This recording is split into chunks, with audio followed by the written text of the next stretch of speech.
আপনার জীবনের চাইতেও এক ওয়াক্ত সালাতকে মূল্যবান বেশি না? কিন্তু এই শিক্ষা তো আমরা পাই নাই।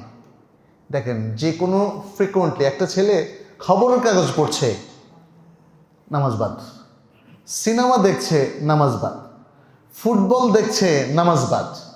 ক্রিকেট দেখছে, নামাজ বাদ। আরে আজকের একটা এই যে 7-8 ঘন্টার একটা ক্রিকেট হলো, এই ক্রিকেট দেখার যে মূল্য আপনার কাছে নামাজের মূল্যের চেয়েও কম কি না বলেন?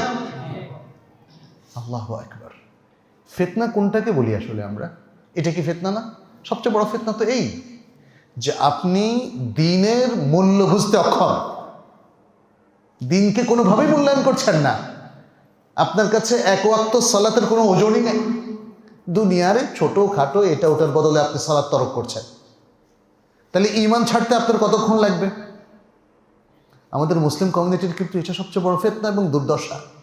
দেখেন, মুসলিমদের মধ্যে অনেকেই এত পাতলা ইমান মানে বুঝছেন তো, দুর্বল ইমান বলতে আমি পাতলা ইমান বুঝাচ্ছি।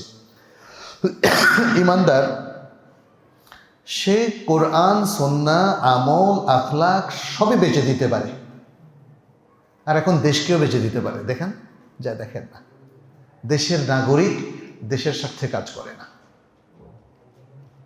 বাংলাদেশের অনেক বুদ্ধিজীবী আছে, দেখবেন যে আমাদের স্বতন্ত্র শিক্ষার পক্ষে কাজ করে না, পাশ্চাত্য শিক্ষাটা এখানে ঢুকানোর জন্য কাজ করে। আমাদের যে স্বতন্ত্র মুসলিম আকীদা আছে তার পক্ষে কাজ করে না, বাতিল আকীদা ঢুকানোর জন্য কাজ করে। তাহলে কিভাবে মুসলিমদের কাছে এটা আশা করা যায় বলেন তো?